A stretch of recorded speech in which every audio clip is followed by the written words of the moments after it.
সারা দুনিয়ার চিকিৎসা বিজ্ঞানীরা একমত, রোজার থেকে বড় ডায়াত আর কিচ্ছু দুনিয়াতে নাই। এজন্য রহমতের নবী শুধু রমাজানের রোজা না, আশুরার রোজা, আরাফাতের রোজা, এমনকি প্রতি সপ্তাহের বৃহস্পতিবার, সোমবার দিনের রোজাও রাখতেন। সারা সপ্তাহে তুমি যা খানা খাও, সোমবার বৃহস্পতিবারের রোজা রাইখা শরীরটাকে ব্যালেন্সে নিয়ে আসো। তোমার কোনো ডায়েট লাগবে না, রোজা তোমার শরীর ঠিক করে ফেলবে। অতিরিক্ত জৈবিক চাহিদার কারণে মানুষ অন্যায়ের দিকে আগায়, রোজায় কন্ট্রোলে নিয়ে আসবে। মানুষ তিনটা লোভে পড়ে অন্যায় করে: যৌবনের লোভ, সম্পদের লোভ, সম্মানের চেয়ারের লোভ। সব লোভ কন্ট্রোল করে রোজায়। খানা কন্ট্রোল করো।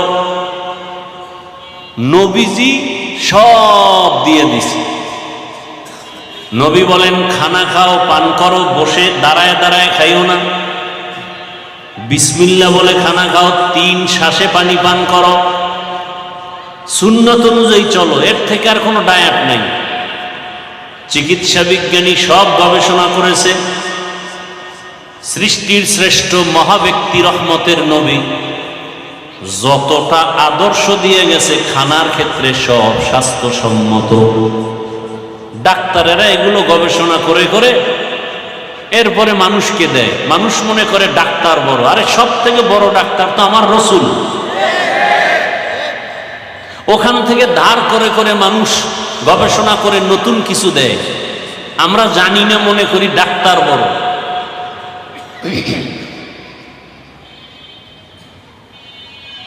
নবীজি পানি পান করার নিয়ম শিখাইছেন।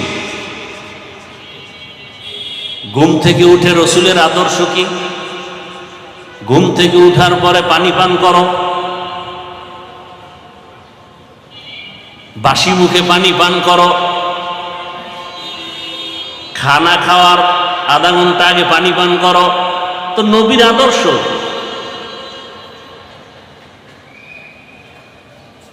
খানা খাওয়ার আধা ঘন্টা পরে পানি পান করো। খানার শুরুতে তুমি হালকা লবণ নাও। সব রসুলের আদর্শ।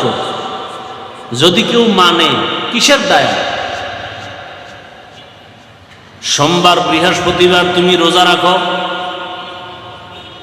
সাহারিতে খানা হালকা খাও। অনেকে পণ্ডিতি করে, ডায়েট করতে গিয়ে সাহারি খায় না, ডায়েট করে। নবীজি বলেন, তাসাহহারু ফাইন্না ফিস সাহুরি বারাকা।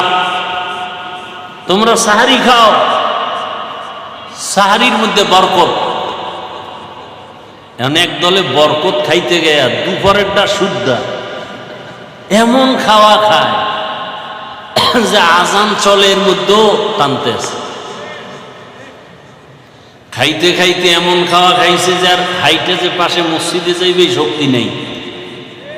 ঘরে বইয়েই নামাজ পড়বে। নামাজ যে পড়বে তাও দাঁড়ানোর শক্তি নেই, বয়ে বয়ে পড়বে। একদল সাহারি খাই না, 2 কারণে। এক তো যে ঘুম নষ্ট হইব, এই জন্যই সন্ধ্যা রাত্রে খাইয়া ঘুমায়, বাস আর উঠবে না। আর একদল ডায়েট করে, এই জন্য খায় না, বরকত থেকে বঞ্চিত।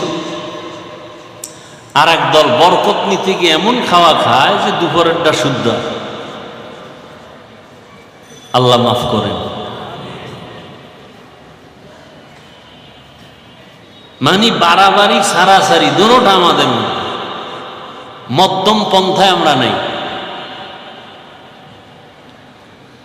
রমাজানের ভেতরে মৌলিক কয়েকটা আমল আমাদের, মৌলিক রমাজানের মধ্যে মূল আমল। 1 নম্বরে রোজা রাখা, 1 নম্বরে। দ্বিতীয় আমল হল রাতের তারাবিহের নামাজ। রোজা রাখে তারাবি করে না। রোজা রাখি কতটুকু? ওই যে রোজার হক আদায় করেন কিনা? সারাদিন না খায় থাকা কি রোজা? হ্যাঁ, যারা শুধু না খায়া থাকেন, চোখের রোজা, হাতের রোজা, জবানের রোজা, কানের রোজা, অন্তরের রোজা, এটা ঠিক নাই। তারা আমাকে বরিশালে বলে বাদুর, কলা গাছের সাথে একটা প্রাণী থাকে বাদুর কয়, চিনেননি? ও কিন্তু সারাদিন কিচ্ছু খায় না, ও রোজা রাখে। সূর্য ডুবলেই ওর খানা শুরু, ইফতারি করে। তা তো ওই বাদুরের মতো হইল। তা আপনার তো এটা রোজা হইল না। চোখের রোজা, হাতের রোজা, জবানের রোজা, অন্তরের রোজা।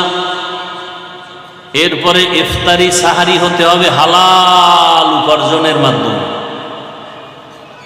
হাদিস শরীফে নবীজি বলেন প্রতিদিন ইফতারির টাইমে 6 কত কত, আর এক শূন্য, আর একটা শূন্য, আর এক শূন্য,